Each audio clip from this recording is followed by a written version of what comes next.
Hello, good morning. It is Jillian.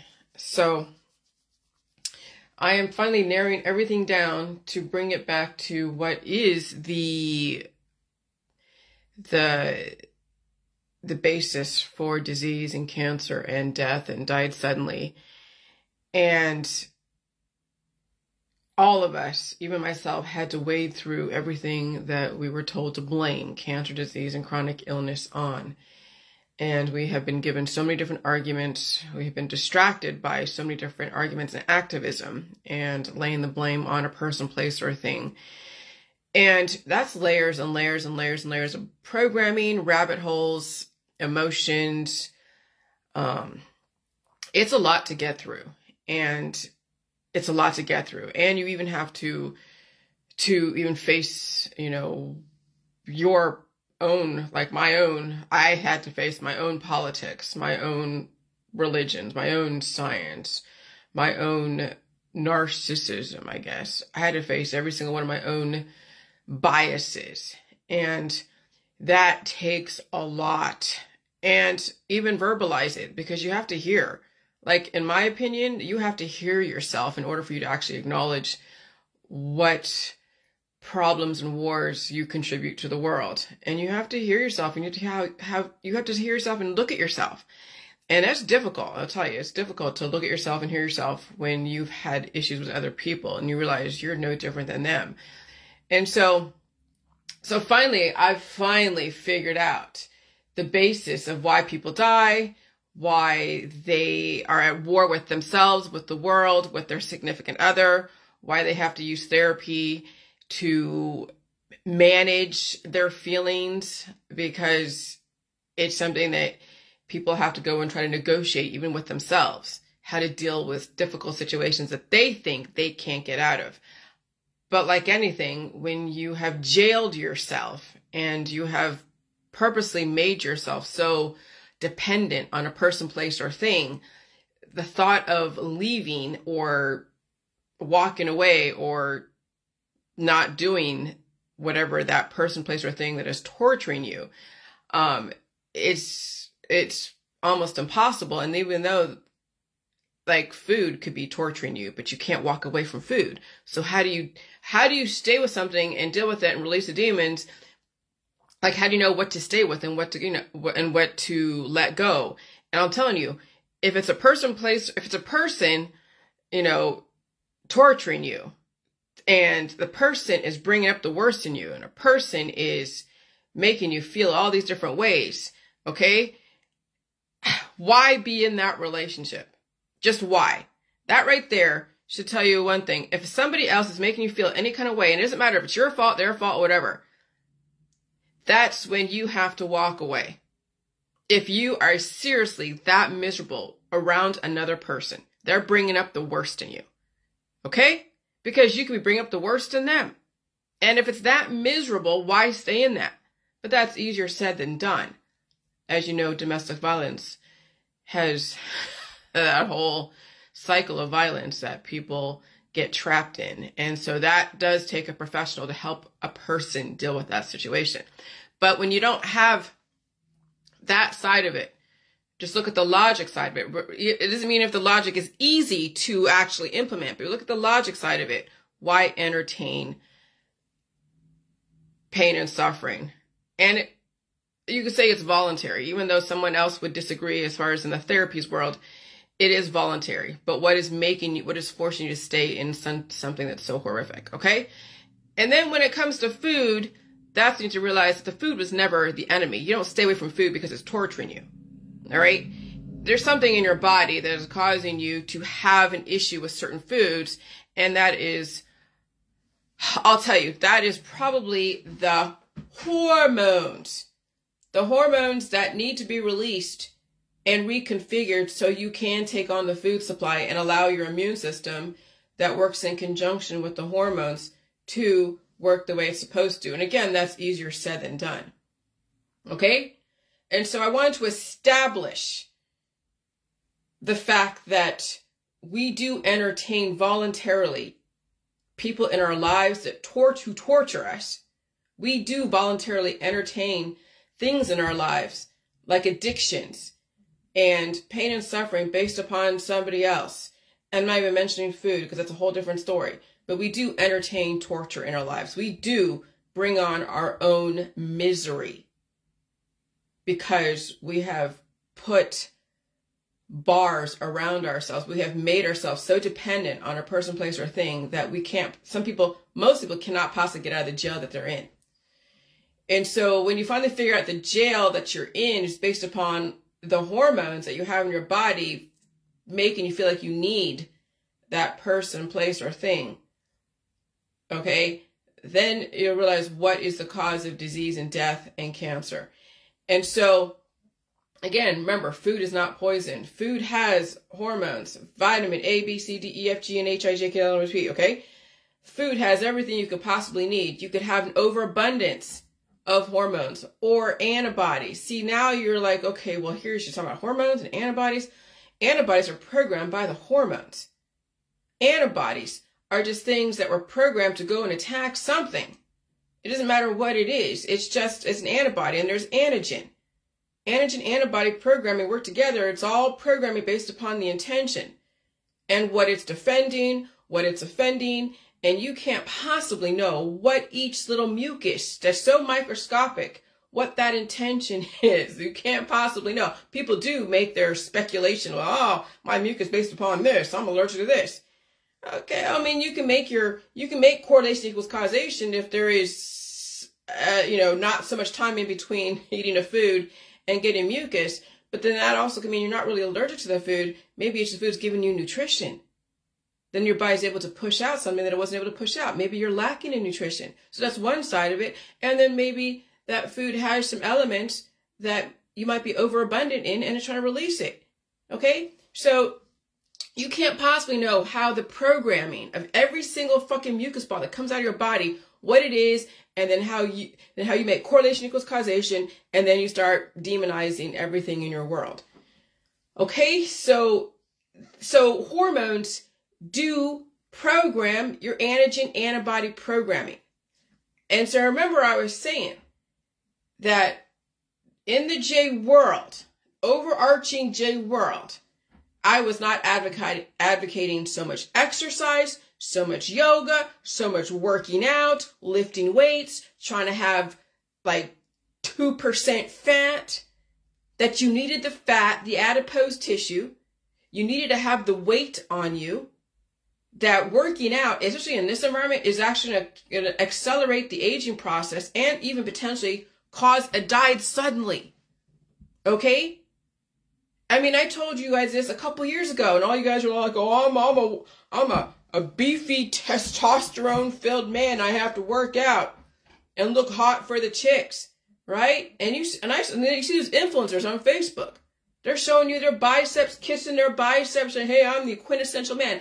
They're workout artists. And then I'm realizing now. That that's the whole disease and cancer and chronic illness and all that stuff is an unbalanced distribution of estrogen, testosterone, obviously progesterone, insulin, I can name all of them, but to make it easy, just so you understand the wars that we're in, just to make it easy, to simplify. That was not as simple as people say, oh, well, I have these kind of hormones that are just too much. Okay, whatever. But to make it simplified, so when you can look aesthetically at somebody, and you can kind of figure out, just by looking at somebody, what kind of hormone distribution they have, given the social constructs. We have some extreme hormone-filled men that look like a Ryan Gosling back when he was working out. Bradley Cooper when he was working out. Obviously Schwarzenegger. And even the most aggressive MMA fighters, testosterone-filled. Okay? Obviously, all the boxing guys, the guys in sports, the football, the basketball, that's why there's so much domestic violence, because there's so much testosterone. And who do they attract? What does Ryan Gosling and the sports stars and all those that are so full of testosterone, that are in their heyday, who do they attract? The most estrogen-filled women you could ever imagine. Who are those? The Victoria's Secret models. The runway models, the hot chicks that you see in Hollywood. You see like a Brad Pitt, totally testosterone filled, so hot, such the quintessential male. And then the opposite, the positive, negative, positive, then you have an Angelina Jolie. You have Jennifer Aniston. You wouldn't see Brad Pitt with someone that, I don't know. You can name anyone that's other than Jennifer Aniston or Angelina Jolie. I don't want to insult anyone. Okay? But you see the extremes on each end. And then you watch Netflix. Like Selling Sunset. You have the whole testosterone-filled men that run that real estate group. And then you have all of the agents that are estrogen-filled women who are catfighting with each other all the time. And they are dressed to the nines. They are made up. They look like a centerpiece of a house. They were supposed to, because these houses are so architecturally appealing and so complex and so like just far out, it's luxurious. And these women have to look far out and sexually and architecturally appealing and luxurious. And that comes at a price. Okay? And they're also arm candy. Okay? These women that are on the opposite side of the testosterone, such estrogen-filled women, are then arm candy for those who are highly testosterone. So then I figured out why I was so attracted to my husband and why other relationships I had didn't work, because there was too much a similarity, there wasn't that balance of chemistry. Everything is chemistry. And you don't even want to put a gender on it, because yes, you can have someone who's a woman who has a lot of testosterone and other things that would then give her more of the masculine energy. Doesn't mean that was born as a man, because that's a baseline. That's not something that you want to put as a universal for everything, because what is man, what is woman, that is still based upon the distribution of hormones, gender roles. But even then, hormones, you don't want to put that in there. It's gender roles, societal constructs. It was something that we worked with back in the 1950s, and then we had that as a benchmark, and then we worked from that. Okay? And so then you can have two females. One would have a bit more testosterone than the other. She's still a female. She has boobs, she has a vagina, whatever. But she has more of the masculine energy. And so then she attracts someone like a Chriselle Stoss, which is another power couple in that Selling Sunset. Because she didn't find, obviously the person that she dated was one of the owners of the company. So yes, she definitely picked from the company tree, and so did the owner pick from the company tree. And that also elicits a lot more drama when you're screwing your employees and screwing the boss. But aside from that, that didn't work out because she wanted kids. He didn't, of course not. He doesn't need kids. He has houses, and he just needs someone to screw and look good when he goes to parties. And so she found then a lady who was more masculine, who is a singer in Australia named G-Flip. And she is a bit more masculine energy than Chriselle. And so you see, that works. And they're both female. So it's the distribution of hormones. Now, aside from all the disease, that's what causes the attraction. Okay? It's when those hormones wear off, or they become too much over here, and that's when people go to the hospital, or they get operations, or they get drugs to go and balance their hormones. But then even then, that only works for so long. Okay? And so then I figure out what attracts. So when I'm attracted to my husband, I still am, because he's so fucking male.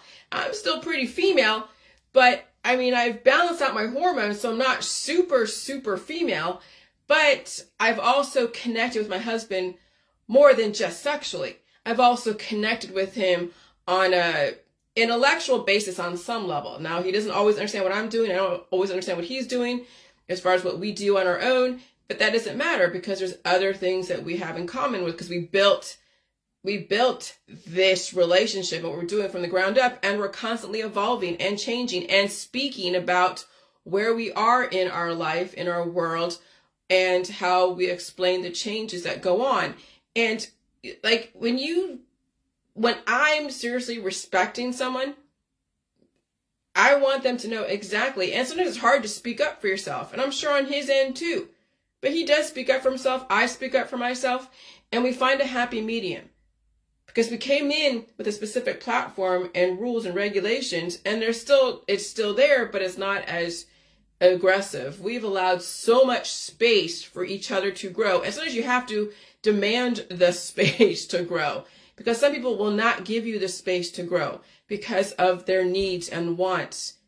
And when you're so that dependent on the other person for your lifestyle, your belief system, and for your emotional needs and physical needs, then someone's going to just keep taking from you until you learn how to say, okay, it's enough. Find a way to channel your energy in some other way. Okay? And so now I understand. And I understand why I walked into some fucked up situations with some pretty aggressive people who are so much on the other end of extremes. And I'm telling you, extreme testosterone, steroided men who are alcoholics and drug addicts, fucking scary. And there's different levels of that. But there are some men out there that do domestic violence on women. And other men too, because when they have roid rage and they're so filled with roid rage, some men worship that because they're like, ooh, a leader, an alpha male. But, but sometimes when they get into a relationship with women, then you have the domestic violence. And some women don't survive those types of men. Okay? But on the other hand, there's women out there that are like black widows. And they're so full of estrogen, they want to go and steal the resources from the male. And she finds, and we heard about that, fatal attraction, the stalkers, women stalkers. They don't stalk other women and brutalize them spiritually and psychologically, but there's women stalkers for the men that they are stalking. And so that's also the extreme sides of testosterone and estrogen, if I was to simplify. Obviously, there's other hormones involved, but again, it's simplifying this information so you get it without getting caught up in all the gory details, okay? So I was showing you Bradley Cooper, and that's what people are like, oh, he's the quintessential male. He is the Greek god. And yeah, okay. I wouldn't argue that. He's hot. And you have Ryan Gosling, and then I've shown you a picture of these. I'm showing you the slides that made up that reel of how hormones and the distribution of testosterone and estrogen then develop the aesthetics that are pleasing and are sometimes attractive to some people. The extremes on either end are very attractive to everybody. Okay? Because that's the extremes on either end. So if you're somewhere on the opposite of the other end, you'll be like, oh, yay, okay? And then, because opposites do attract. But what brings you together can also drive you apart. So remember, that only lasts so long. That's why you have to keep cultivating your relationships so what brought you together doesn't throw you apart, because people do change. Hormones do temper. People's interests and what they do and their life does change. Nobody just stays cured. If you do stay cured, you'll be screwed out of existence. You won't be allowed to be whatever you need to be to survive. You will always be that for somebody else who will then use you, abuse you, and throw you away when they've used up all the resources in your body, your mind, your spirit, everything. And that's why you see divorce rates and first wives club, and then constant fighting and acrimony and all that. Okay. So I showed a picture of an Asian guy, right?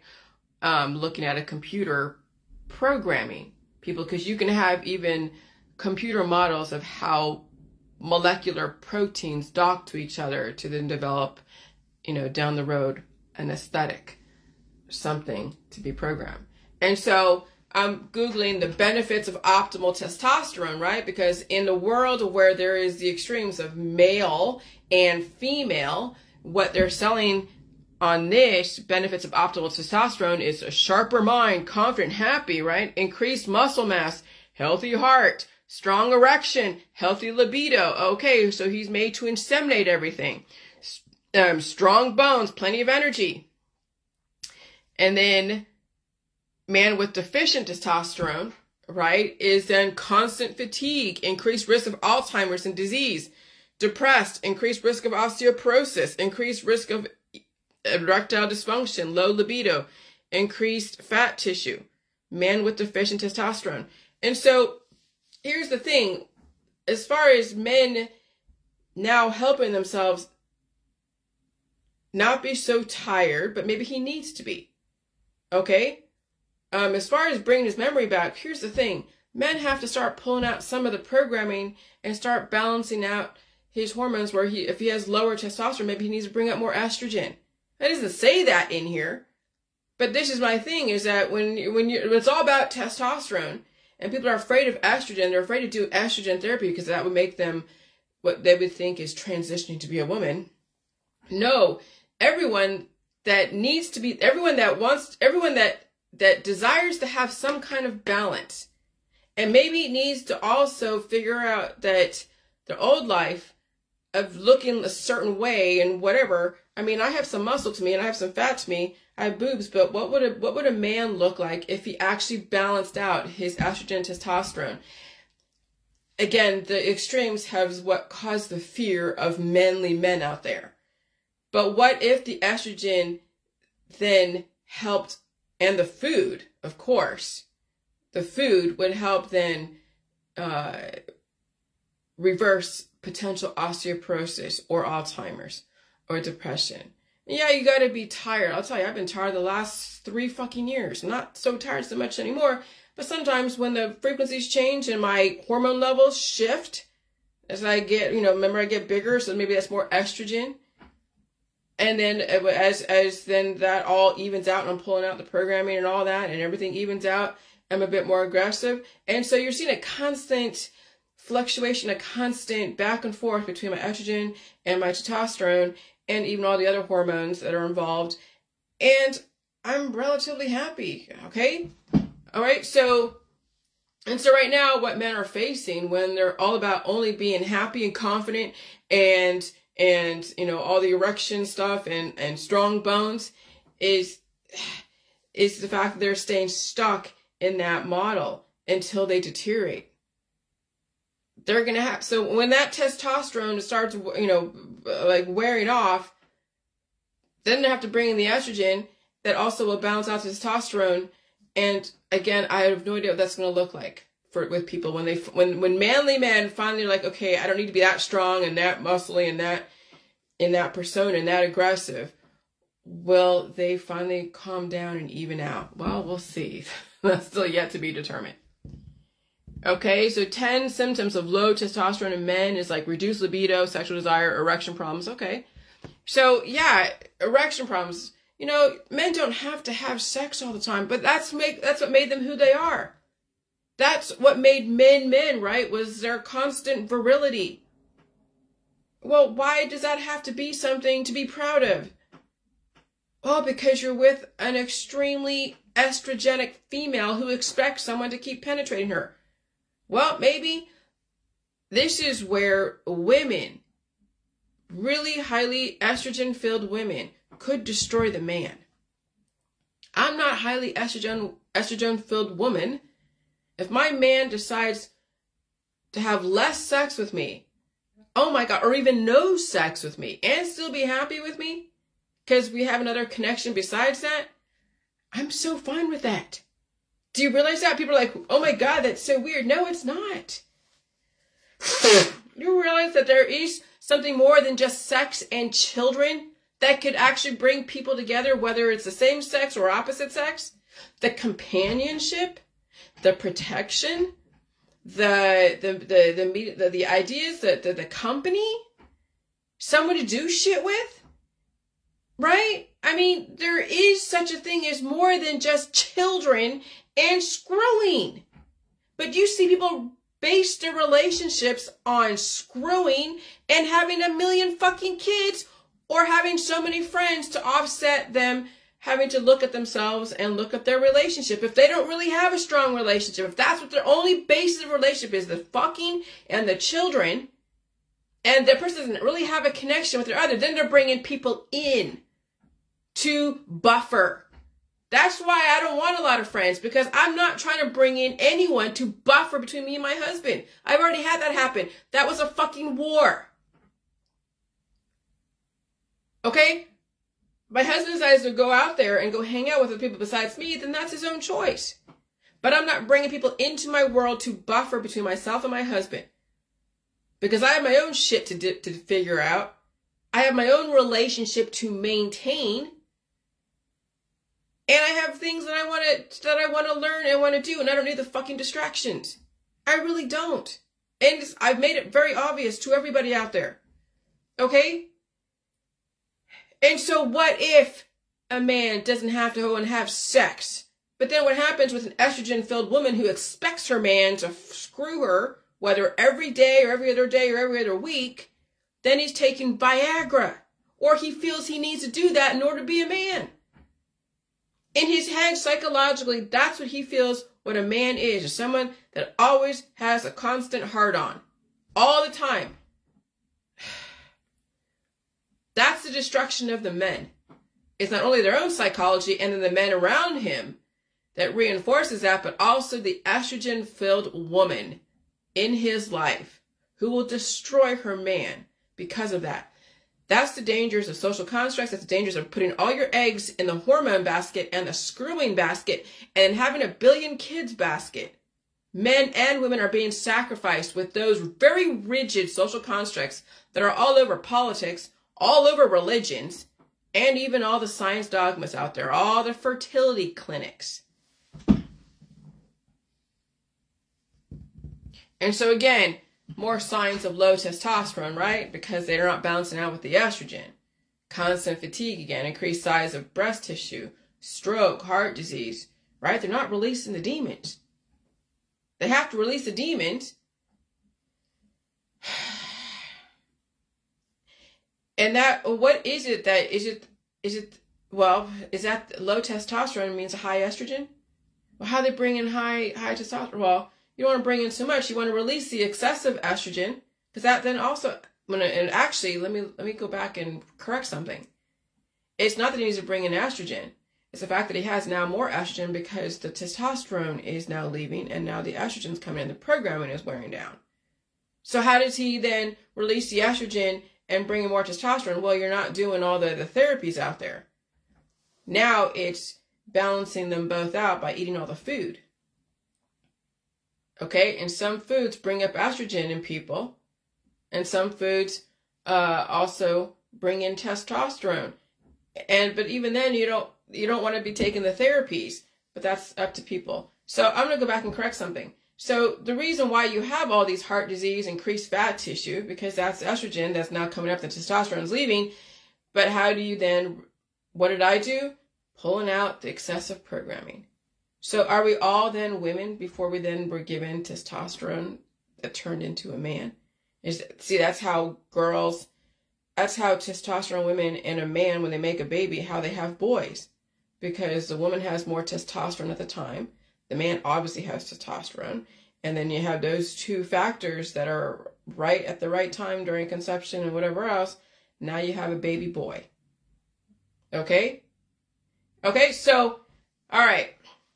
Remember, I'm having to work through all this because this is survival.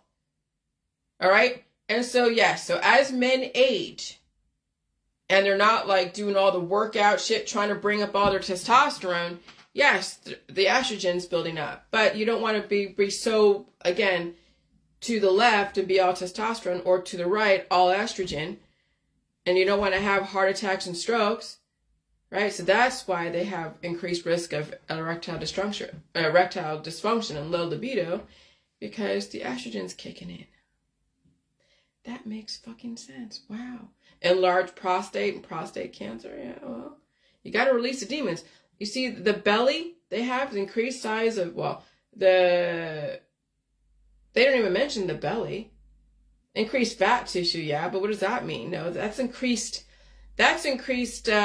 diversity. That's bringing on, that's like when the estrogen, bringing on those hormones. See, when I was dealing with PMS, a lot of estrogen was coming up. That's estrogen dominance. So as men get bigger and bigger, they're more estrogen dominant. And then they're a man in our society. And if you're estrogen dominant, then that's why they call them soy boys. Soy brings up estrogen. Let me make sure I'm correct on that. Hold on. Does soy bring up estrogen levels? Ah. Yeah. Oh, okay. It says not enough evidence exists to suggest a link between soy consumption and hormone changes in the body, such as increased serum estrogen, breast cancer risk, thyroid hormone imbalance, and infertility. I heard coffee brings up a lot of estrogen, but whatever. Okay. I had to read that. Okay. I hear stuff, so doesn't mean it's true or whatever.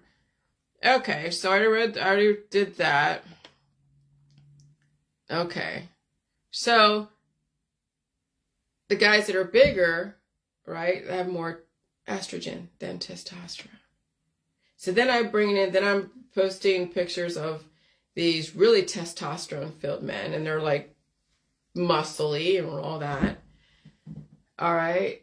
And it says, I said, high testosterone in men can lead to more aggressive and irritable behavior, more acne and oily skin, even worse sleep apnea, if you already have it, and increase in muscle mass.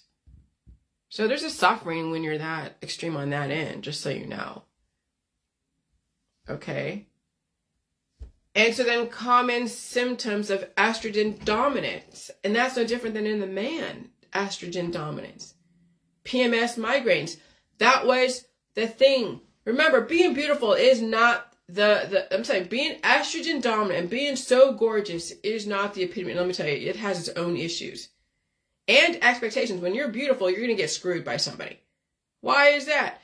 Because you'll be using your assets to bring on survival or attract people who you're trying to sell something to, whatever it is.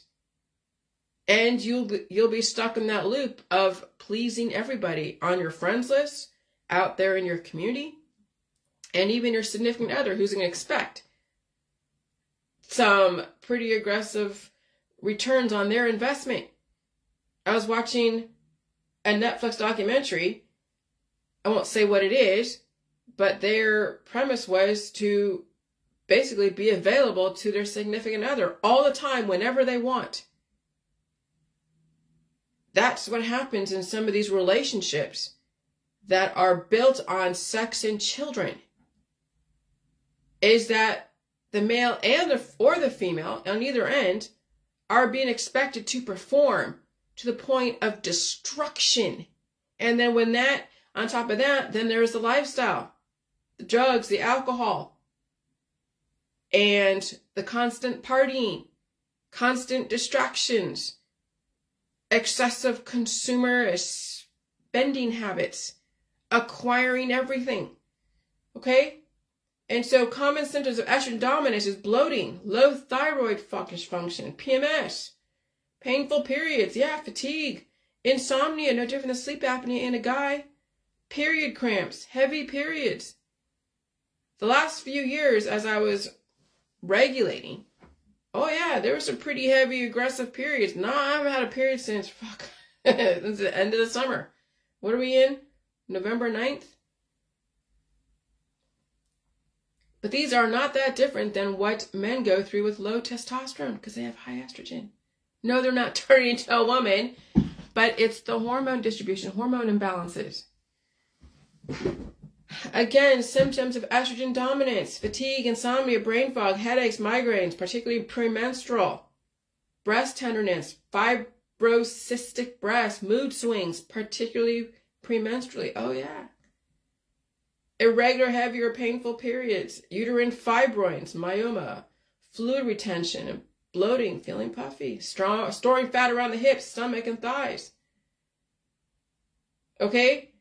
And so for a woman, you could be estrogen dominant and not be suffering unless the environment changes and causes growth, fertility, but not fertility like having a child.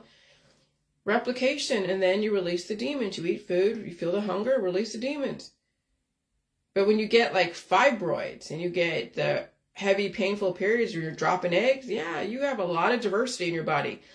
That's laying the groundwork for potential cancer, disease, chronic illness, died suddenly, aging process.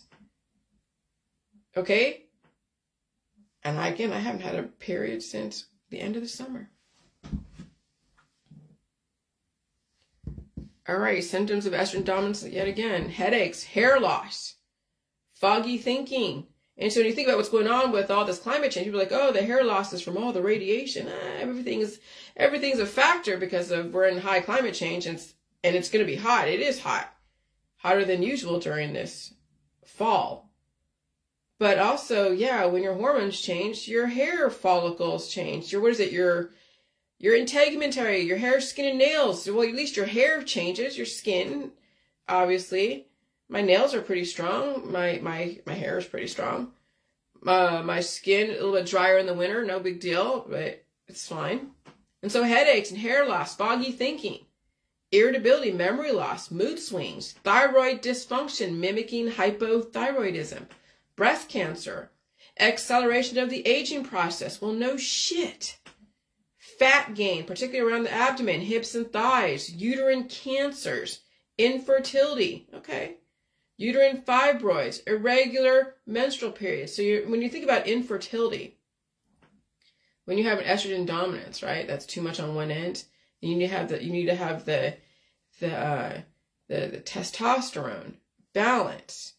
Well, in your body, that balance will keep you alive. So you're giving birth to yourself all the time with balancing the positive and negative, the estrogen and the testosterone. But if you're so estrogen dominant, okay, but relatively estrogen dominant, and then you have a male who is testosterone dominant, that's when you get the fertility. Then you're dropping eggs. But remember, it's all relative. You could be so estrogen dominant that you become infertile. You can be a little bit estrogen dominant, and then you become fertile, dropping eggs, and then appeasing the man who has the libido, okay? And so then you'd be fertile. But again, everything is all relative.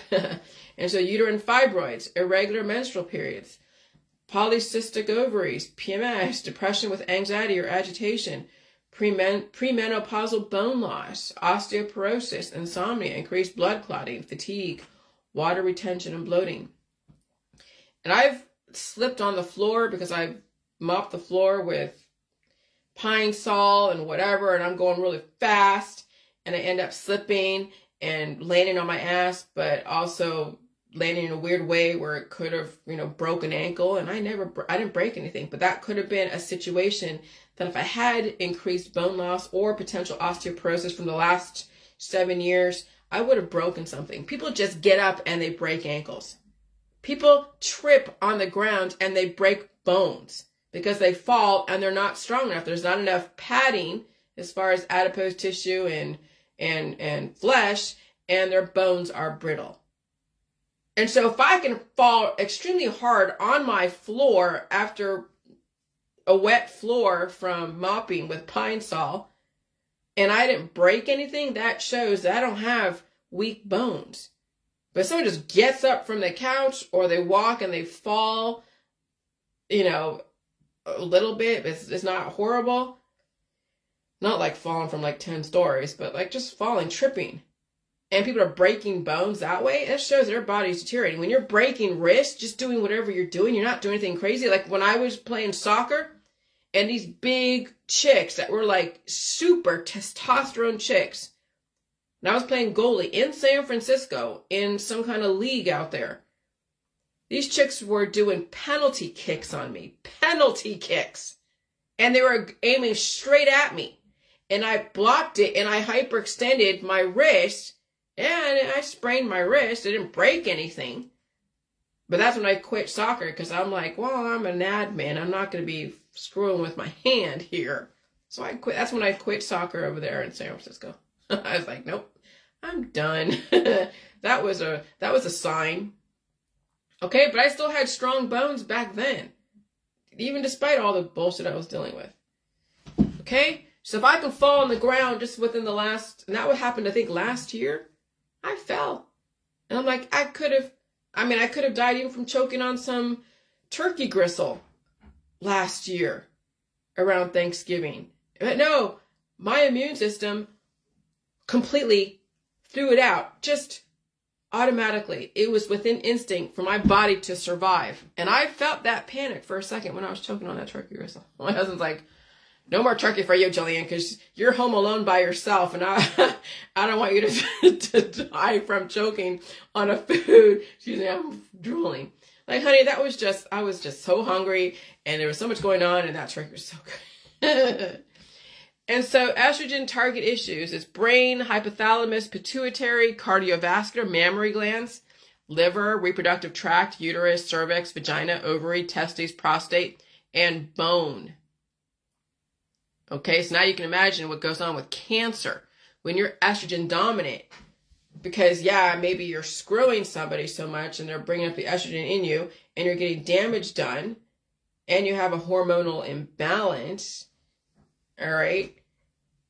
And that's what I'm saying, you know, when you finally calm down your hormones and you're not bringing up all that crap in yourself and in somebody else, you might actually live longer and you might actually release the potential cancer demons. But when people want to keep to their estrogen dominance or testosterone dominance to the point where they use themselves up or they start glitching and they can't perform and they're so upset and who knows what happens with that, then that's where the wars begin and divorce begins. And I'm telling you, 50 years old, 50 years, some things happen sooner than that, but 50 years is when the programming starts breaking down. It happened to me a few years ago.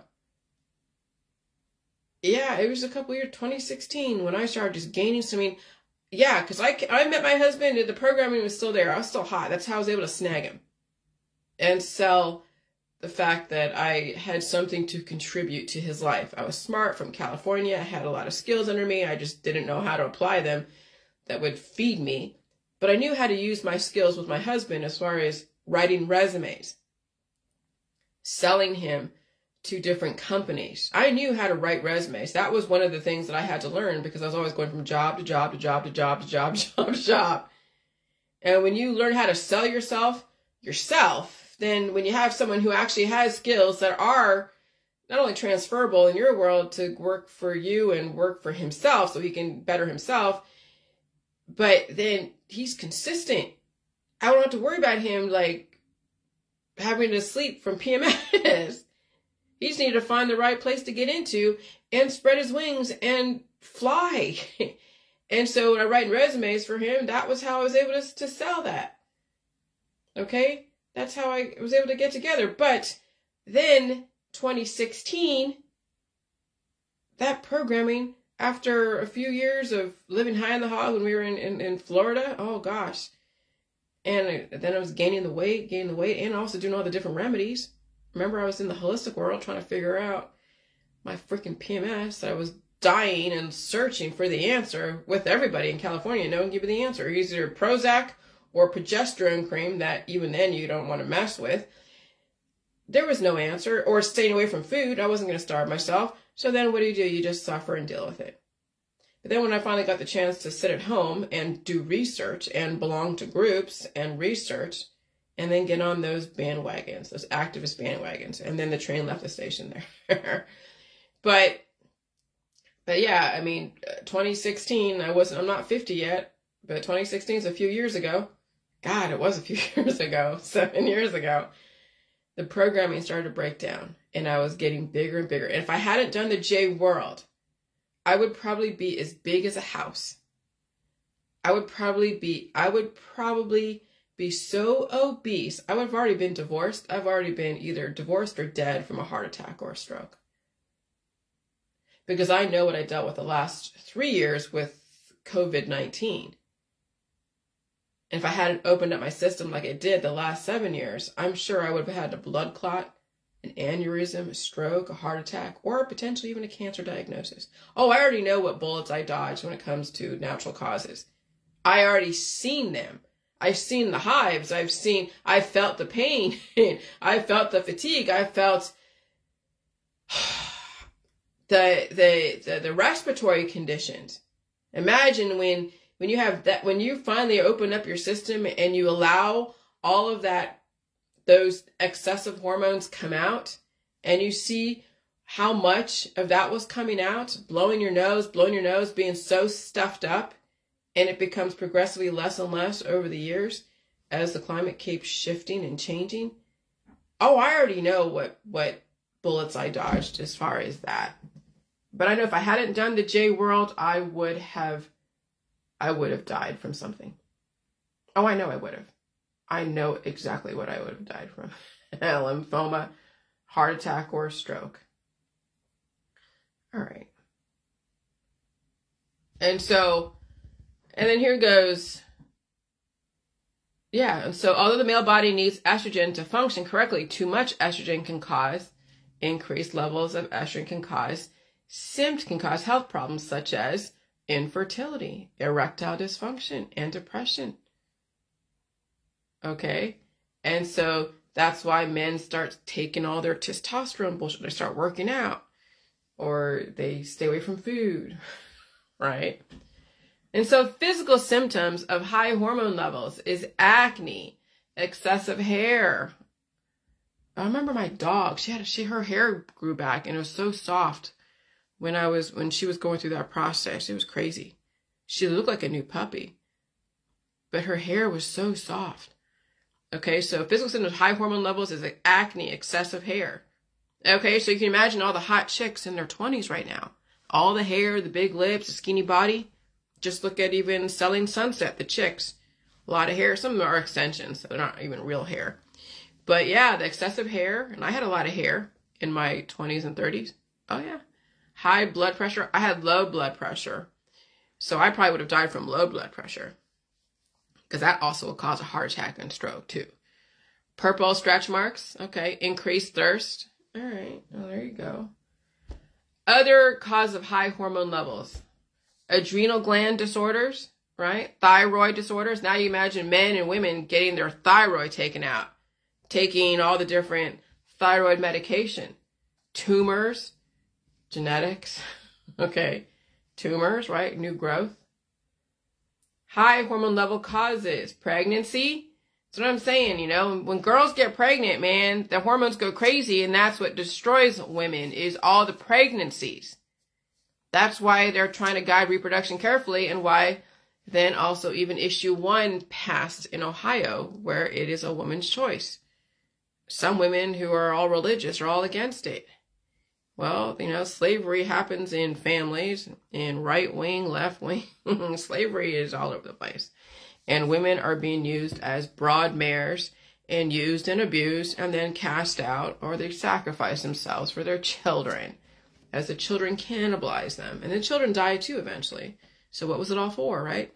So anyways, high hormone levels causes from natural causes like pregnancy and breastfeeding and perimenopause. Okay. Lifestyle factors, stress, well, obviously obesity. Yes, that's increased fertility is obesity. Smoking, well, of course. Caffeine, yeah, because caffeine brings on estrogen stuff. That's why they told me to stay away from coffee if I was estrogen dominant. But I wasn't going to do that. I liked my Starbucks.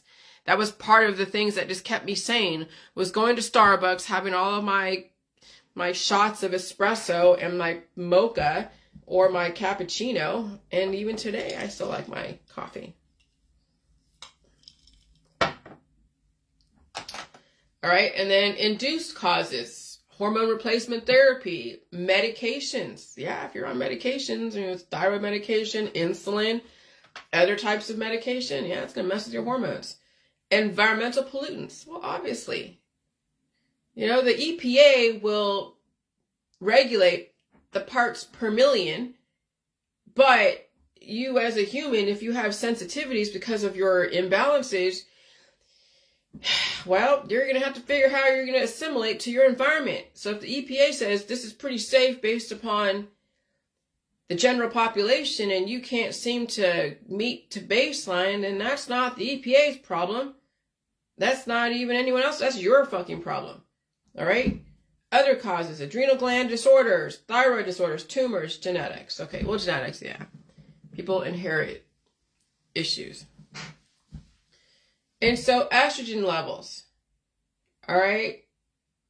And so they show you like they show you, what is it? the hormone levels from 50 to 100%.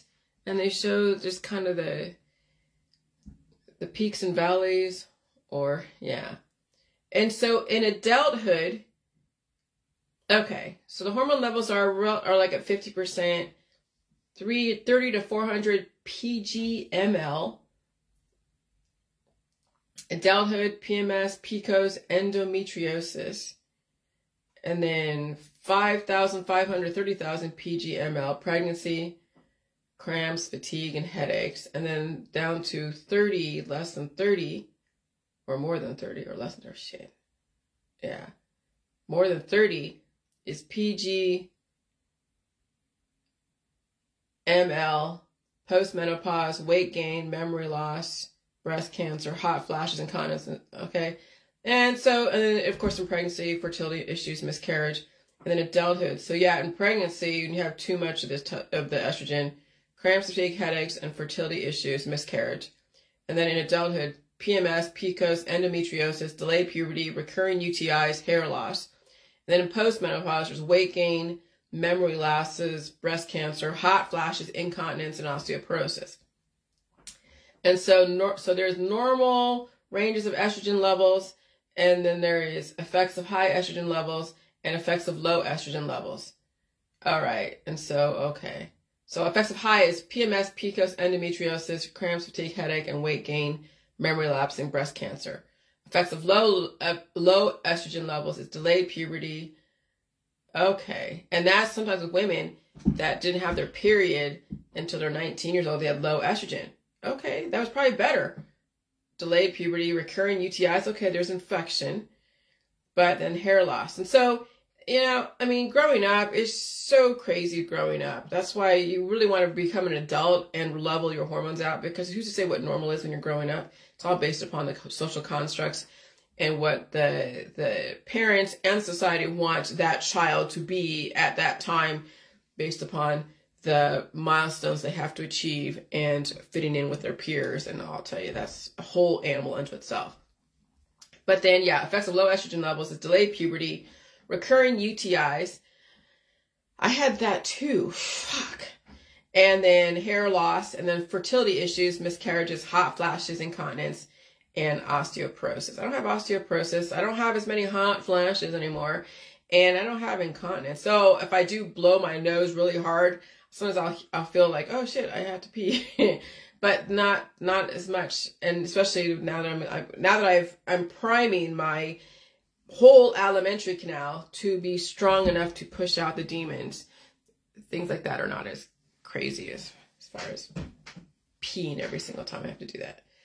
Okay, so again, symptoms of high estrogen levels. And I would say, oh yeah, okay, in high estrogen levels, women, swollen or tender breasts, irregular periods, and increased PMS symptoms, memory and sleeping issues, bloating or weight gain, headaches, mood swings, decreased sex drive. And in men, infertility, erectile dysfunction, breast tissue growth, gynecomastia. So now the men, when they have high estrogen levels, I don't say they turn into women. So that's why the system is saying that the men are going to turn into women, because eventually over time, right, especially when you're increasing the volatility in the atmosphere and you are now making the hamster wheel go faster, the RPMs, the revolutions per minute go faster, that programming of testosterone, and even in estrogen in women, that is now accelerating and it's being used up. Men are using up their testosterone on such a level, and then the estrogen is setting in. And that's what the resistance is. Men don't want to turn into women, but you're not really turning into women. It's now kind of looking like that androgyny sort of on some, yeah. That's what people are like going like, oh no, Hollywood's turning in all the men into women. No, it's the programming of the testosterone that was so heavily developed back in the 1920s and 30s and 40s and 50s and 60s and 70s and 80s and 90s, right? Well, actually, the music industry, the men were looking like women, like a Bon Jovi and some of those other drummers and things like that. You saw that even the 1960s, some of the men were all skinny, like Mick Jagger. He had the big lips, right? And all of that. And so even some of the singers way back in the 1960s and 70s, they were softening up. They weren't looking like the predecessors of the 1920s and 30s, where you had Clark Gable, and he was the manly man, right? And Cary Grant, and all of those. And so, wow, that's some interesting shit. Okay, and so elevated estrogen levels in women have been linked to conditions such as polyps. And so Chriselle Stoss on Selling Sunset, that last season that I just watched, it's the newest season, she had polyps on her ovaries. She had to go get them surgically removed because she has elevated estrogen levels. She's a high estrogenic woman. She's freaking hot, okay? So elevated estrogen levels in women have been linked to conditions such as polyps, fibroids, PCOS, endometriosis, pain, and ovarian tumors. Other conditions associated with high estrogen levels include dementia, heart disease. Now imagine the women out there who are dying or been diagnosed with dementia, high estrogen levels. Okay? Conditions associated with high estrogen levels include dementia, heart disease, breast cancer, ovarian cancer, insulin resistance, and uterine cancer. And so, yes, high estrogen levels lead to also a lot of sexuality because you're trying to keep that going. And so you're trying to keep the estrogen levels going. I mean, all of that is connected with a guy or a girl penetrating you, as well as then you keeping that sexuality going, so that way you keep serving whoever it is expecting you to serve them sexually. And so everything is connected. When you're not under that heavy expectation of performing for somebody, you won't keep these high estrogen levels going through the diets or bringing in hormone replacement therapy or all that stuff that people do to keep themselves cured and in the game based upon what they think life is. Okay, symptoms of hormone imbalance: too little estrogen, brain fog, depression, headaches, right? Too little progesterone, anxiety, insomnia, irritability, too much testosterone, acne and skin, oily skin, hair loss, sleep problems, too much and too little cortisol, wired and tired, sugar cravings, low libido. Okay, what's cortisol? Well, let's Google that. Ew. Cortisol is a metabolite that's also used in a pharmaceutical prodrug. It is a pregene steroid hormone. It is naturally occurring. Corticosteroid. Cortisone is a pregene steroid hormone. It is naturally occurring corticosteroid metabolite that is also used as a pharmaceutical prodrug. Cortisol is converted by the action of enzyme corticosteroid 11-beta dehydrogenase isozyme 2 into the inactive metabolite cortisone, particularly in the kidneys. All right. And that's also has to do with weight and stuff. All right. And so too little thyroid, sensitivity to cold, brain fog, muscle aches. And people are skinny too sometimes with these situations. All right. All right. Low female testosterone signs and symptoms. Okay. Low female testosterone signs and symptoms: low libido, muscle weakness, unexplained fatigue, depressed mood, decreased sense of personal well-being, and weight gain. All right. So just because you gain weight doesn't mean you have an issue. It just means your body's going through whatever. But when you have like muscle weakness and depressed mood, your body's going through fluctuations. You have to eat. But people, when they do, when they see that, they're like, oh, I have muscle weakness and depressed mood and weight gain and decreased sense of well-being and unexplained fatigue and low libido. Then they're taking the supplements. Then they're talking to their naturopathic, their homeopathic, their doctor. And they're prescribing them supplements or drugs or diets.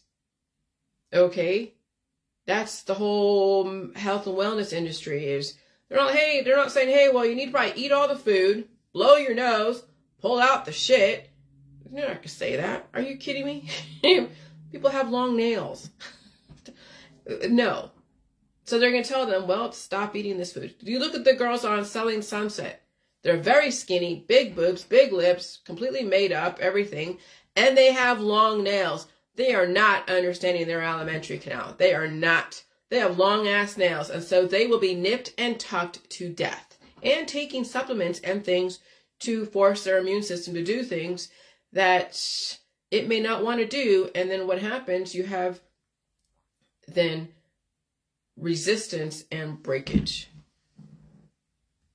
That's what happens when guys are working out so much. There's so much resistance and breakage. And that's why they die on the field. They die suddenly. That's what happens to these athletes who are so much high in testosterone. Everyone around them is reinforcing the male condition. And so they're performing, and then one day they don't. They die on the field. Or they're skinny with issues, and they just die.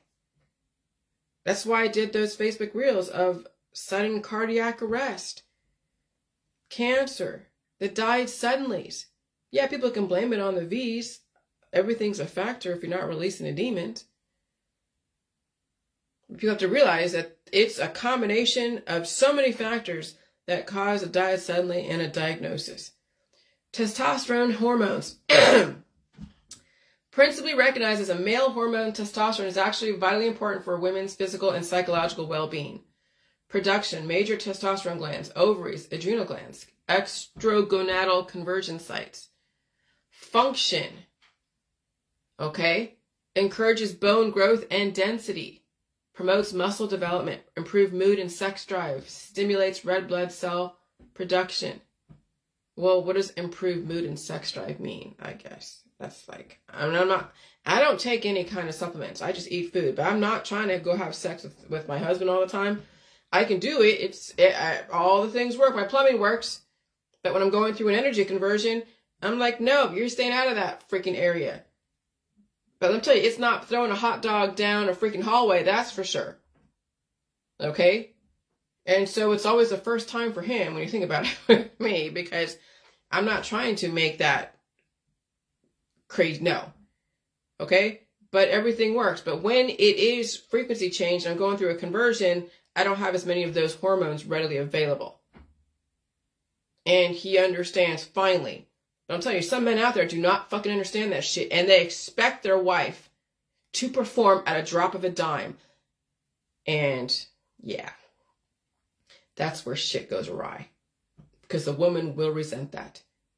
When she is being forced to do things against her will, when you think about it. But he is manipulating the shit out of her. That's what these girls are being forced to in these marriages. When that's what they're bred for. Is to be someone sexing with a little bit of education. And to be a broad mare. Producing babies. And if she's already skinny with issues, can you imagine the accelerated aging process and the deterioration of that girl? And some of these families basically enslave their daughters and sons into indentured servitude. But hey, it looks good on paper, right? Oh, my wife, she's married, or my daughter, she's married to this guy that looks good on paper into a nice family. Oh yeah, he looks good on paper and he looks good to your face. But can you imagine what happens behind closed doors? She has to go and get drunk, or she has to go get high in order to deal with that situation. Can you imagine what happens back what happened in Henry VIII? What those women went through back then? During Henry VIII, medieval days? Yeah, you've seen those movies. I've watched them. All right, so testosterone hormones, whatever male hormone in women, vitally important for women's physical and psychological well-being.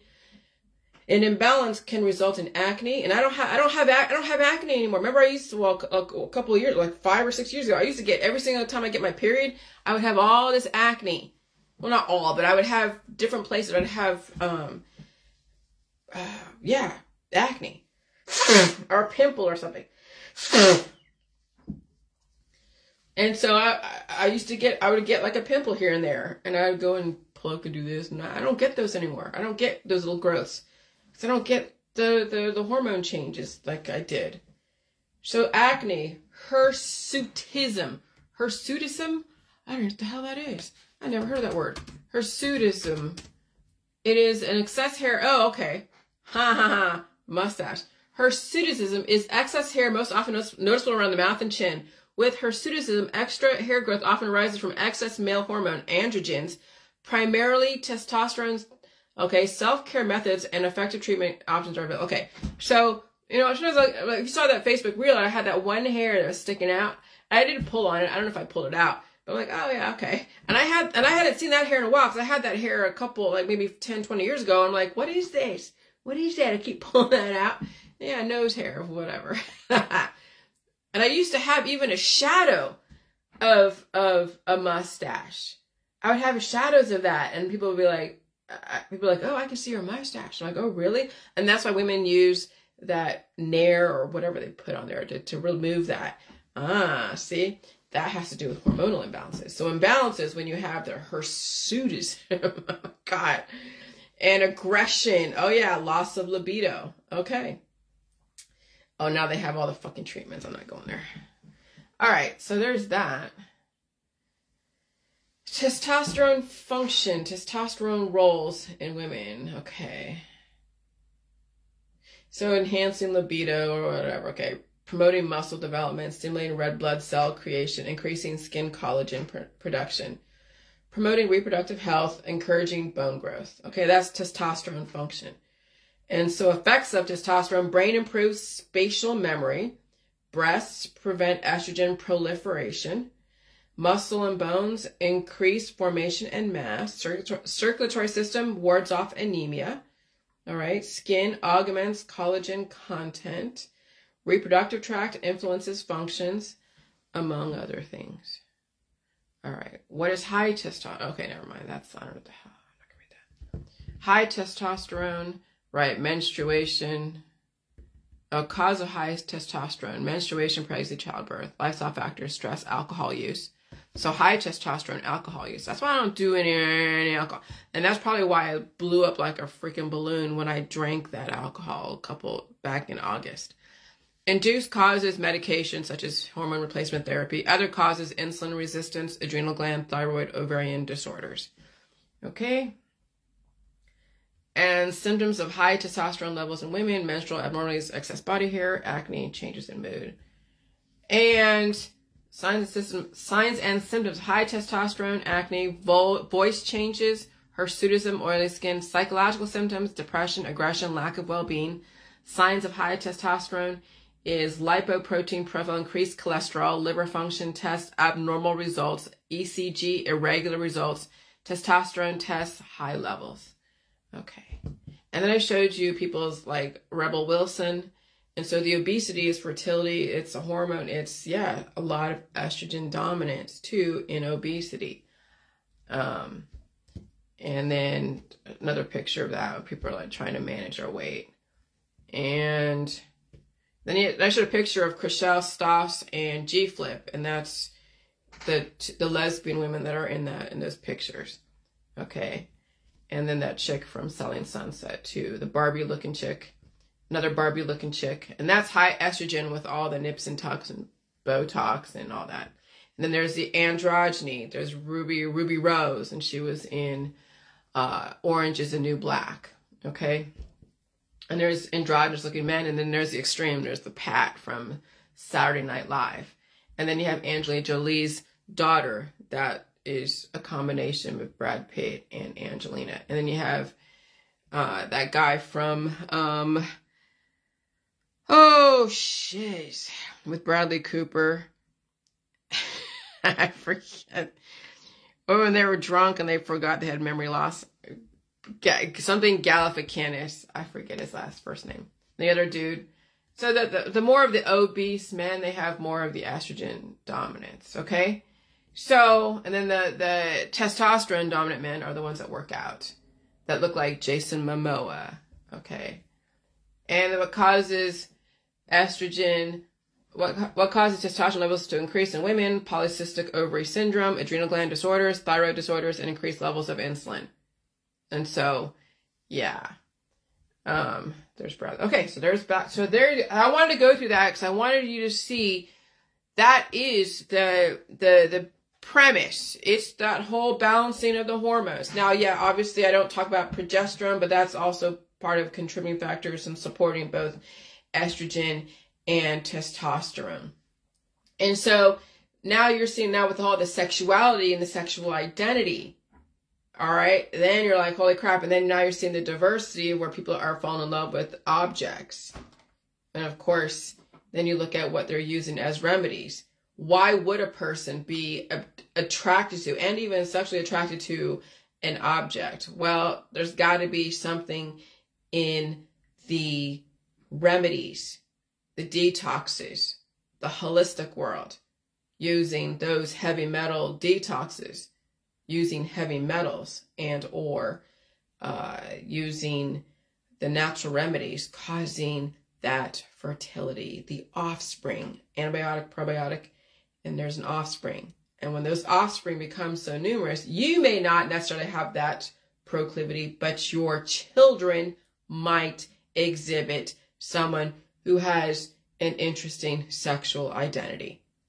It doesn't always happen immediately to the host that's taking that, but now you've added that offspring that will have that proclivity in your DNA makeup, and then when you have children with somebody else, that could potentially come out in the population. I can only imagine when you look at people's sexual identities, whatever they are, especially when it comes to something like objectophilia and dendrophilia and mechanicophilia, and you look back at what the parents have practiced in the remedies market, what they've experimented in the remedies market, you could then see correlation as equal to causation, and it would go passed down to the next generation or even skip a generation. It just depends. Okay? If you actually trace back far enough and you saw what the health practices are of the grandparents and the parents, then you could see why the kids today act the way they do. That's all science. They've been doing the experiments for years. They know exactly what it is they're developing in the population. But can you tell people this? No, they are what they are. Their world is what their world is. And the only way that you're able to release some of that crappy history is if you understand my information, or you will treat yourself to death, or treat yourself and then have children, and then those children will exhibit whatever you have done as far as remedies and surgeries and whatever. And so now I'm going to go down my timeline, at least to the last video that I did yesterday, so I can cover everything. But I wanted to cover all of those slides so that way I can actually hear myself, which I finally did. And so just to make sure to clarify that, yes, when a man loses his testosterone or loses it, starts breaking down, it's the estrogen that then comes in. And that's why men are resisting the aging process. And that's why they then take all the high testosterone to keep their manhood. But that then is going to cause more issues. So again, men who have to work out all the time and kissing their biceps and trying to say, oh yeah, this is what a man should be. You're destroying the sons, the other males, the fathers, the uncles, the nephews, and all of that when you're keeping that type of rigid social construct. And men will die for their beliefs. So will women. People die for their religion. They die for their politics, their religion, their science, or even their sexual identity. Men and women will die for their sexual identity. That's what 9/11 was. People dying for their belief system in body, mind, and spirit. And they take others down with them. That's the family. And so, yeah, I said you want to expand your horizons literally and figuratively. Try diving into Dante. And I tried to go into Dante's Inferno and all that, and it was just the footnotes. It was just insane. But just read it just to read it. Buy one book of Dante and just read it. And see if you can make any sense of it. And see if you're patient enough to go to the footnotes, to read the footnotes, read the backstories. It's like having links. Footnotes are having links embedded into the document. And so you go down these rabbit holes inside just one page and you're reading like 10 stories in one sentence. You're like, you have to have patience. Okay? Because the footnotes will kick your ass. Okay? Just like when you read documents or read the websites with links that are still viable. I have a few links in my page on my website that have one word, and there's an article that's linked to that word. And imagine having every single word linked to so many different articles. You're like, geez, okay, it's a lot to read, but You have to understand the backstory. You can't just read things for face value. And so I was thinking yesterday when I was thinking about what would the future be like if we didn't have all the crap that we had, and I'll read that later. But the thinker, I was actually thinking about being the thinker, and it's French. La Peinture is a bronze sculpture by Auguste Rodin, usually placed on a stone pedestal. The work depicts a nude male figure of heroic size sitting on a rock. He is seen leaning over, his right elbow placed on his left thigh like this, right? Holding the weight of his chin on the back of his right hand. The pose is one of deep thought and contemplation, and the statue is often used as an image to represent philosophy. I'll tell you, when you finally release the demons and you feel the pain and you understand everything, you will become a philosopher on some end, on some level, relative to what your intention, what you want to see the future and you want to see in yourself and your community. You'll become a philosopher, and then you become adept at writing. That's the beauty of the J world, is you have access to becoming a philosopher, a thinker, a deep thinker. And then you will have the joy of learning everything. It's like starting over again. It's like going, wow, like I was thinking about the Pythagorean theorem yesterday and learning that. Not that I didn't, I kind of heard about it and knew about it, but I didn't really practice it. I remember I only had an 8th grade education and then got my GED and then went to college and learned stuff. I didn't learn, I went to statistics class, but even then that was like, okay. But I didn't go through the depths. I had algebra 1 and algebra 2, but I didn't go into geometry. I didn't go into vectors. I didn't even study chemistry or physics. Really, I learned some of that in 8th grade. And so now it's like starting over again. And so I was actually looking at the Pythagorean theorem, then I was Googling questions asked Google, like what's the hardest formulas to learn? And so what was brought up was the hardest formulas to learn was a question that needed to be solved by the mathematical world. And so there's money attached to solving an equation that even those that have developed a question couldn't solve. So if you can solve it, you get like $7 million. Oh my gosh, that's pretty awesome, right? That's when you release the demons. You can become an amazing fucking thinker. That's the future. It's when people just want to die and reproduce and they're afraid of everything and they're wanting 1 billion kids and sex everywhere and they're in fear of everything. That's the caveman. And then they want to destroy others. That's the fucking caveman. Don't you want your society to be so excited about learning and evolving? That's the Rosicrucian. That's Judaism. Okay? That's one side of Judaism and Catholicism. Christianity. The other side of it is dying, reproducing, and destroying. So which side do you want to be on? The life side and the learning side and the evolution side and the excitement for the future? Or you want to be a fucking miserable person that wants to destroy and be in fear of everything? Well, you're seeing right now people are choosing which side they want to be on. The miserable people or the ones that have fucking hope for themselves and the goddamn future. Okay? So the thinker was initially named the poet, French Le Poète or something, and was part of the large commission begun in 1880 for a doorway, a surround called the Gates of Hell. Rodin based this on the early 14th century poem, The Divine Comedy by Dante Alighieri, and most of the figures in the work represented the main characters in the poem with the thinker as the center of the composition over the doorway and somewhat larger than most of the other figures. Some critics believe that it was originally intended to depict Dante at the gates of hell, pondering his great poem. I'm telling you, man, when you're reading shit that you have never read before and you actually understand it, it's like, wow. But you have to release those damn demons. You literally have to take the time to do that. How many people don't take the time to do that? And so they're in destruct mode. That's what the system is trying to breed out of the population, the destructive people who hate to fucking learn. And they destroy everything around them. And they don't give a shit. They could really give a shit.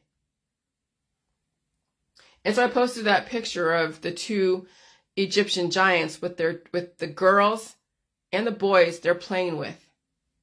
That's the male and the female. Giants. Giants are your parents. Okay? And there's breaking news. Former Super Bowl winner Matt Ulrich has died at age 41. Yeah, when you're too testosterone-y, that's what's going to happen. And so Leonardo da Vinci says, learning is the only thing that mind never exhausts, never fears, and never regrets. And I had the gift of wanting to learn everything forced down my throat. And that was the best thing my mother ever did. But it took me, but the methodology behind it was something I had to get used to. Okay? That I had to understand. And some will survive the methodology of having learning forced down your throat and others don't. Others take it for granted. And they get lost in drugs and alcohol and mass amounts of sex and war and destruction. And then they die suddenly. And so, yeah, I was watching last night, 16 Candles. No wonder we have so many in our society. And you can fill in the blanks. I'm not going to fill in the blanks. But you watch 16 Candles. I was like, oh my God, it's like Fast Times at Ridgemont High. That's the programming. That's the sexual programming. That's the programming. If you didn't have the hot, well, if you had the hotness within you, but you didn't really have the drive to learn anything, or you weren't programmed for something, then you'd be chasing relationships. You'd be looking for your significant other, looking for that perfect, Cinderella, happy ending. That's basically what 16 Candles was. It was basically programming girls who had nothing else going on except to be a broad mare, a sex toy, and a baby maker. All right? And so catching up on this bullshit long duck dong, right? The system definitely refined that programming. And so back in the 1920s, 30s, 40s, 50s, 60s, and then the 80s, the Breakfast Club. And so then I said that sometimes I randomly think about the Pythagorean theorem and the whole a square plus b square equals c square. And so then I did all of that. Yeah, I did all that. And so, yeah. And so I did that thing. And then I was actually asking Google what the hardest problem or the hardest formulas out there to learn. And they said, the 7 problems are the Birch and Swinnerton Dyer conjecture, the Hodge conjecture, the Navier-Stokes equations, P versus NP, the Poincaré conjecture, the Riemann hypothesis, and the Yang-Mills theory. In 2003, the Poincaré conjecture was proven by Russian mathematician Grigory Perelman. Okay, so if you can understand even the formula and understand even all the components of a formula and understand what they're saying, like even vector, what's the vector formulas and magnitude, and you understand the components that make it up, and then you understand what they're trying to ask, what the problem is and what the answer is and how do you get it. I'll tell you, man, you can learn anything you want if you put your mind to it. If you understand the questions and the intention and the answers, like sky's the fucking limit. That's what excites me and excites people who want to fucking live. But those that don't want to live, what are they living for? They're living to die. And it's a race to the bottom. Now look at your Facebook. A race to the fucking bottom. And so these are the things that I ask Facebook or even the world. What will be the role of men and women when they don't have definitive specific division of labor? Or the need to develop family and the people are not very sexual or addicted or suffering astronomically? What if we didn't need drugs or alcohol in order to feel okay about ourselves? And what if we didn't focus too much on sexuality or sexual identity? What will be the role of partnerships, role for partnerships and relationships? What would be the drive to get up every morning to be for? I mean, when I, back in, 2001, 2002, and I came back from Mississippi, and I was sleeping on my friend's couch.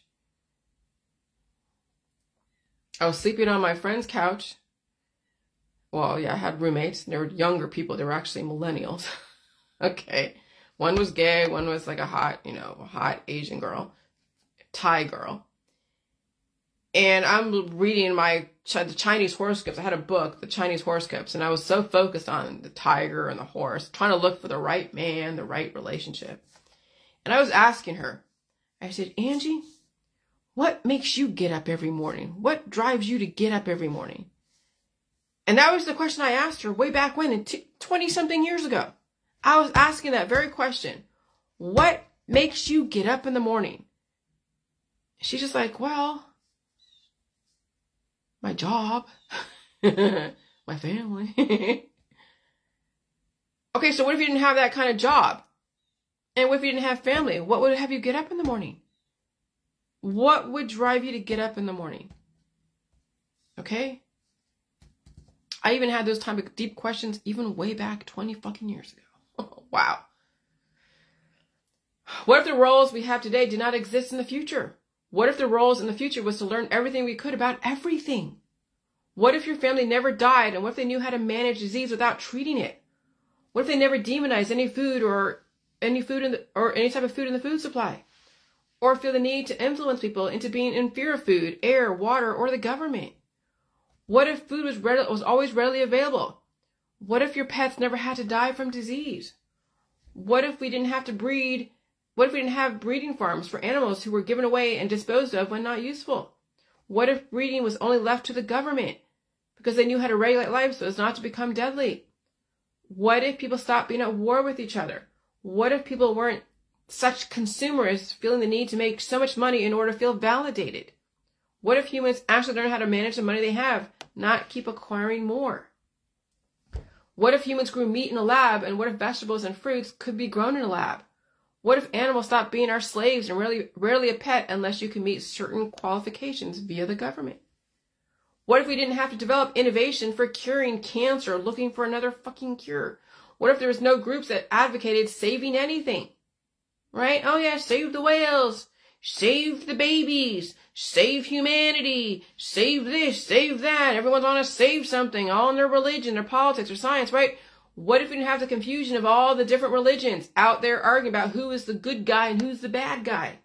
What if there was no need for resistance? What would be the drive for humans to get up every morning if they didn't have to save anything or manage disease?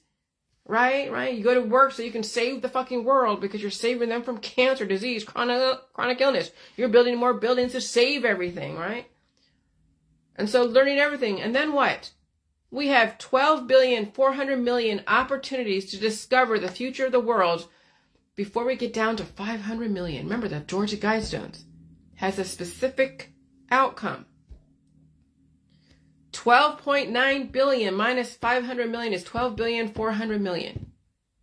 When you have the time, it's definitely worth considering. All right, so remember Africa is coming online. The West is going to be tapered down many notches. So this is ultimately what I'm gearing towards. As the title of my next book keeps changing, it's exploring the future models for people with an organized society. And so, yeah, quelling the Lilith within, or redefining the role of people, right? Or quelling the Lilith within, redefining my role in society. Because I can't be projecting what other people should be, so I have to talk about myself. Remember, we all want to convert everyone to be what we be, but remember, there's people out there that will be drug addicts and consumerists and alcoholics that want to have their big families and all their baubles. They want to look like the quintessential estrogen-filled women with the skinny body, the big boobs and the big lips and all the hair, and they want to be that sex piece for somebody. They want to fly around all over the world with their husband or their wife, and there's going to be that in our society.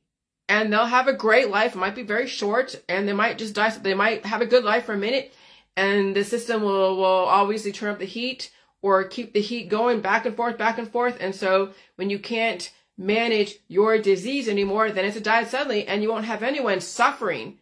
Maybe you'll have an occasional operation, but you won't have somebody suffering so much in hospice.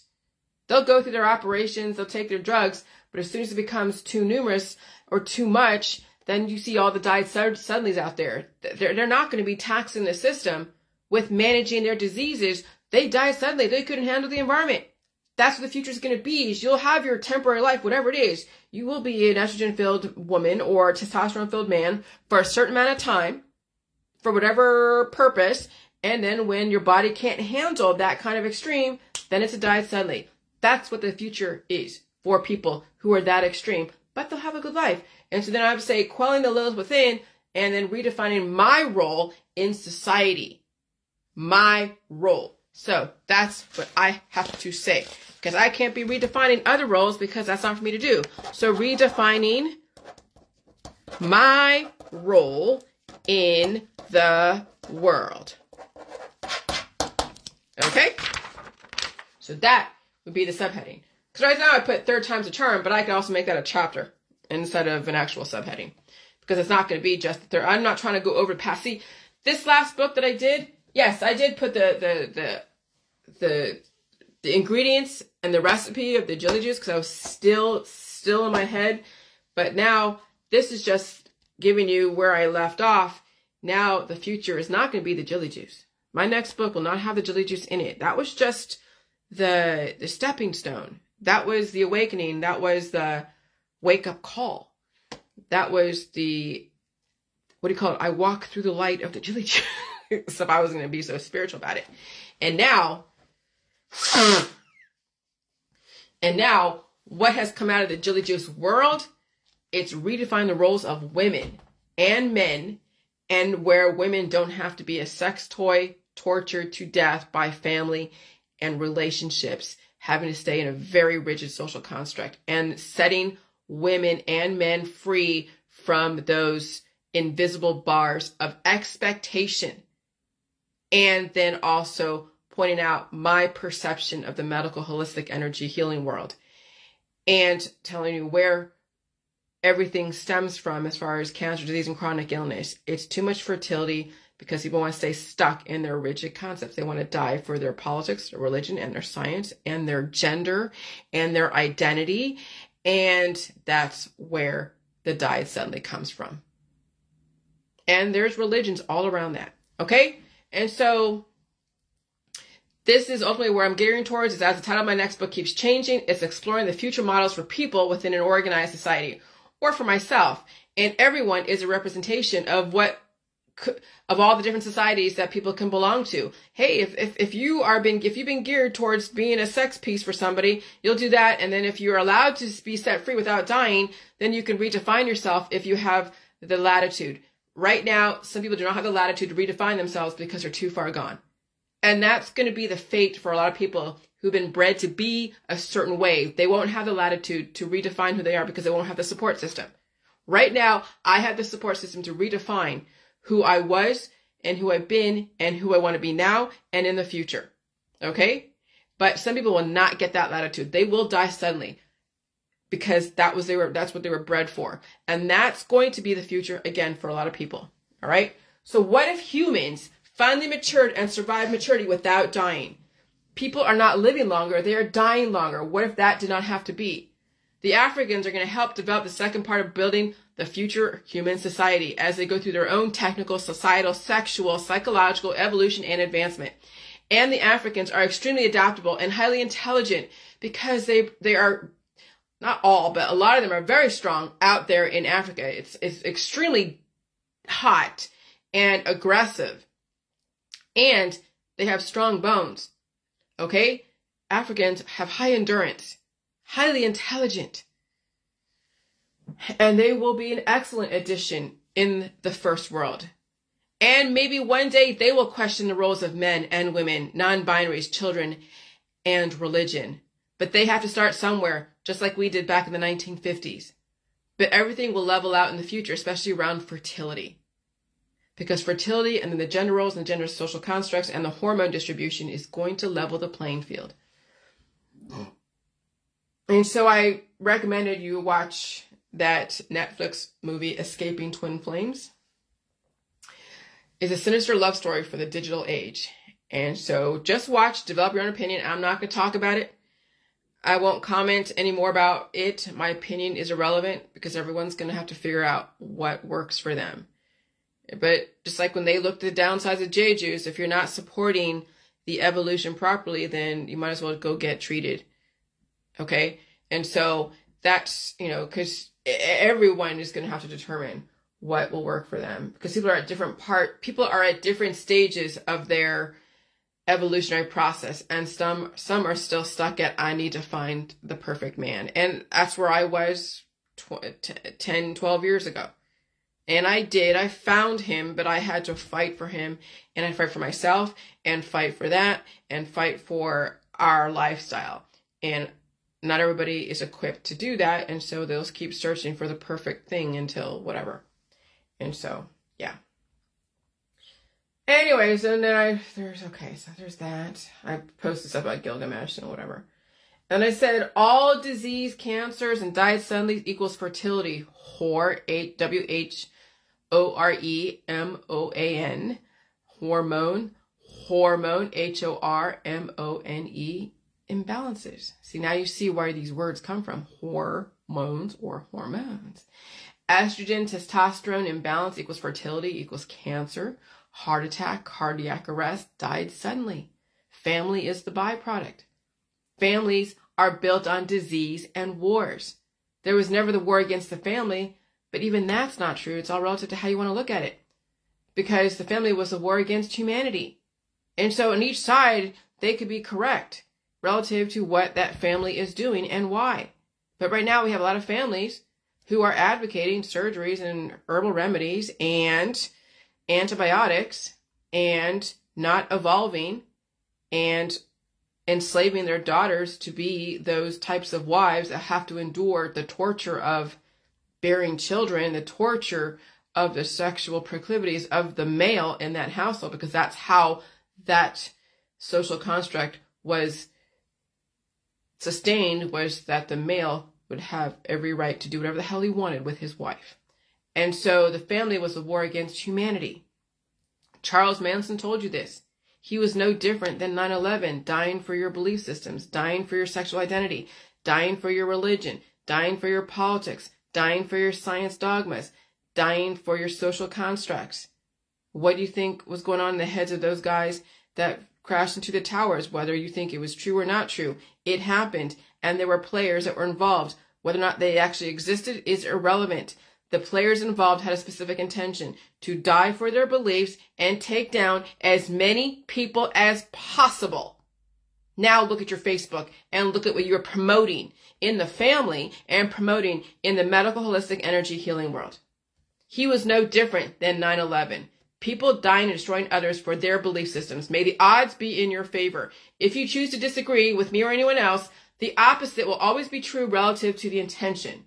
Identify your intention. Remember, everything you are against, you also support in other beliefs. For example, if you think there's a war against the family, the opposite is true. Families destroy each other through the wars of remedies and surgeries and disfiguring each other through abuse and surgery, and then also accepting death someday as an outcome.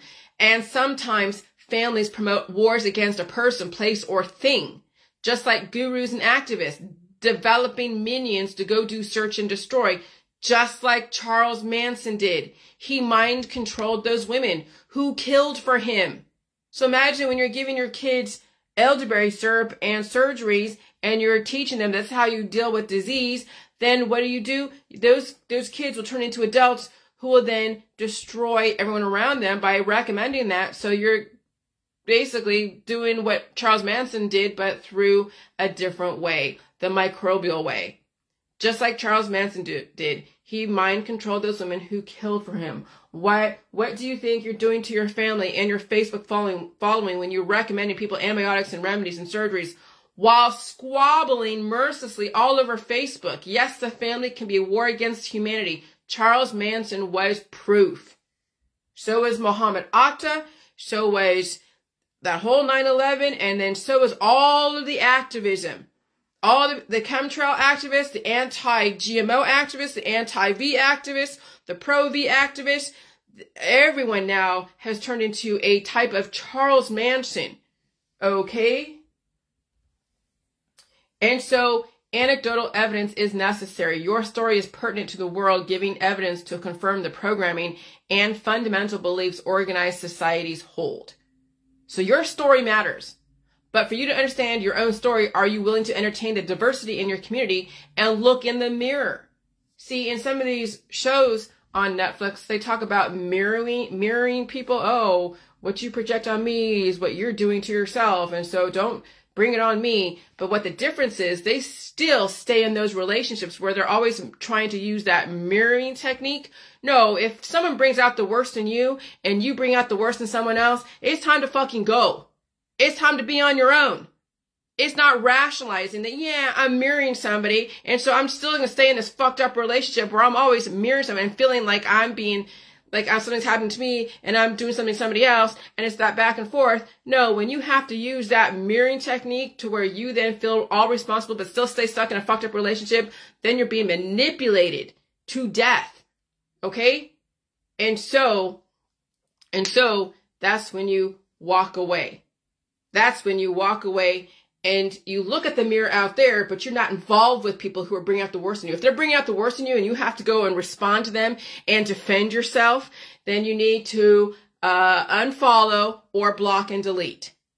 But you use the mirror to look at yourself out there so that you can fix yourself to figure out how you can release those demons and then interact with people without feeling like you have to defend yourself when they've done nothing to you. They just are who they are. And if they are crossing boundaries and crossing thresholds and harming you, or you feel like you're being harmed, then you need to block and delete, regardless if they are actually harming you. If you feel like they're harming you, then you block and fucking delete.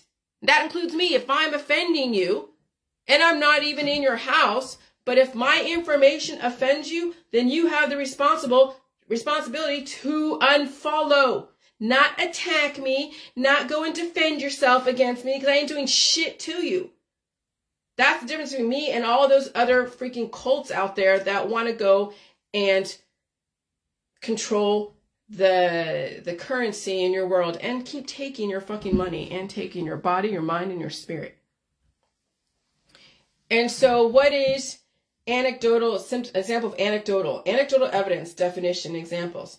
Anecdotal evidence can be in the form of a shared experience or a narrative that makes a point. A neighbor's experience with their doctor, their review of a school, or a 3-star online rating of a hotel their stay are all examples of anecdotal evidence. The opposite will always be true relative to the intention. So if someone's bad experience with that hotel, there'll always be someone who says they had a good experience until that hotel is either, just a 5-star all around, everyone loves it, you only have one person that hates it, or it's completely out of business because no one likes it. Okay? So no matter what, the opposite will always be true with whatever opinions you have or whatever experiences you have with a person, place, or thing. So identify your intention and remember everything you are against, you also support in other belief systems. So that's why I'm not talking too much smack about anything else out there. I'm just showing you the difference in what I'm doing and what they're doing. But I'll tell you, someone in some of these groups out there that I may not agree with, they're getting some benefit out of it. I can't tell them they're not getting benefit. You have to go and determine that for yourself. You might like the groups that I don't like. You might find a home there. It might actually make you feel amazing or give you all the money in the world based upon whatever you do with that. But again, you deserve to have all the information and then another point of view. But I can't determine whether or not that's good or bad. That's why I didn't have too much of a paragraph of my opinion. I watched that Escaping the Twin Flame and I was like, holy shit. But that's, again, some people will derive benefit from it, others may not. And you will make that decision and choice for yourself. And you'll hear how Netflix has characterized it based upon what their research. And again, it's just information. Do what you want with it. I'm not here to sway you for or against it. You're just hearing my side of it. Okay, so when someone says, blessed is be less of demon, child feeding off you, the host, did you replace the energy to stay alive, or are you promoting you as the human sacrifice, letting your family suck you dry? Yeah, I guess you're blessed. And I see people like, oh, I'm so blessed. I'm so blessed. Why does that trigger me? Because I know it's human sacrifice. That mother, that daughter is going to be sacrificed. And remember, people accept it. They accept human sacrifice all the time. And so I said the ultimate rebellion, and when we talk about rebellion, the ultimate rebellion is staying alive indefinitely. If you want to rebel against all the satanic people in the world, you want to rebel against the government, you want to rebel against all the bad religions, you want to rebel against the enemy, stay alive. How are you going to fucking do that? Well, it ain't fighting a war at home when the war is 6,000 miles away. Why don't you stay alive? Huh. What a novel thought. And so I said, fertility is burying, B-U-R-Y-I-N-G equals burying each other left and right. So fertility is you're burying people, right? Or you're cremating them. Or they're all over in the graves out there. Or you're having a bunch of children. That's what fertility is. It's death and reproduction. That's what fertility is. It's death and reproduction. Burying and burying. Ah, words, man. And so then this tattoo artist blasts woman who gets boyfriend's name tattooed on her forehead. So someone in my other page wanted to dispute that. Say, oh, well, it's disputable if it's actually real or not. But that wasn't even the point. Do you know that Johnny Depp put tattooed Winona Forever on his shoulder when he was dating her? He was so lost in the hormones, so aggressively in love with Winona way back when. And then when that fell out because the hormones, people changed and shit like that, what brought them together, drove them apart. But you see how aggressive, you see what people have put so much emphasis on, what they worship. They worship the feelings of love and sex and all of that. And then you have someone like that may or may not have put the word Kevin on their forehead. And so when women and girls have no real purpose in life except to worship a man, woman, sex, love, okay, they'll do shit like that. They'll tattoo themselves. Well, that's what I fucking did too. See, I know from experience. But I have it's a ring and there's an E here, right? But you can't even read it because it was so freaking painful. I kept pulling my hand away. It took them a half hour to do this. My husband, it was like, really thick. But me, no. So this is what kept us together. How do you explain this, right? Right. So then that's, in a lot of ways, when you think about it, me getting this tattoo then forced me to figure out how I was going to make this work. Because if I didn't make it work with my husband, either I was going to die or I would end up being dead. But yeah, I was going to die. Because what else was I going to do? I had PMS. There's such bad PMS. So bad. There was no way I was going to be able to survive. I don't know, I got with somebody else who probably would have killed me. So I found somebody that was just as aggressive, if not more. And there are some pretty aggressive. You never know what. Oh, I'll tell you. All right. So, yeah. So there you go. So now you see the basis of disease and cancer. It's the antibodies that are programmed by the different hormones and the distribution of the hormones. Testosterone, the estrogen, but I simplified it because I'm not trying to get all into then the progesterone and the insulin and then the serotonin and the oxytocin. We know that the drugs and all the alcohol and the sex bring up all the oxytocin. We know that animals and children bring up pleasure hormones. We know that certain foods bring up pleasure hormones. But what it really comes down to, when you really look at the makeup of our society and what drives us and what drives the wars, it's the gender wars. It's the distribution of hormones, of testosterone and of estrogen. And then people juggling back and forth between them. And then they have all the named diseases. And then you have the children. Then you have the sexual orientation. Then you have the wars. Then you have even the phenotypical characteristics change. And so let's simplify it.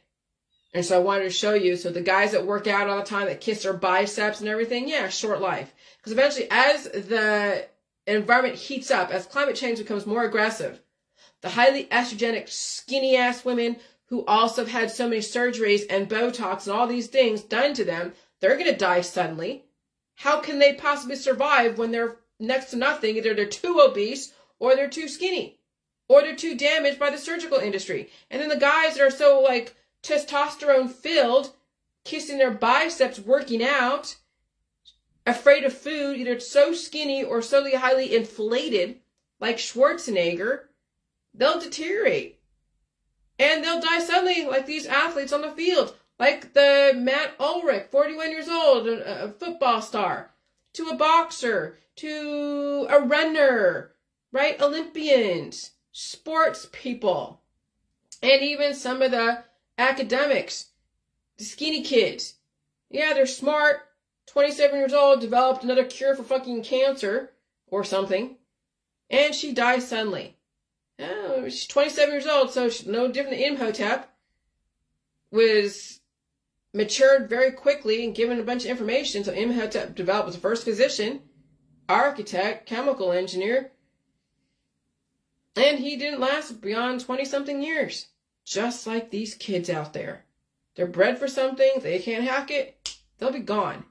So now you understand. Now you understand what's going on. Maybe you do, maybe you don't.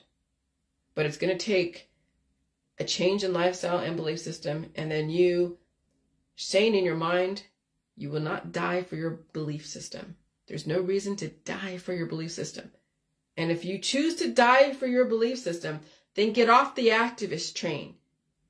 Stop trying to attack somebody else for whatever thought process. You already chose to die for your politics, your religion and your science dogmas and your sexual orientation and your family and your friends and your whole community. So I don't want to fucking hear anything with those who are willing to die for their beliefs, attacking someone and thinking they're trying to destroy you when you've already said you are wanting to die for your beliefs. Now look at all the activists dying for their beliefs, and the friends that they have around them that have died for their beliefs, and they're going to follow pretty close behind them. No different than the family, dying for their beliefs and taking down as many people as possible. That's Charles Manson. That's the family. That's activism. That's all the fucking gurus out there. Good luck. Bye.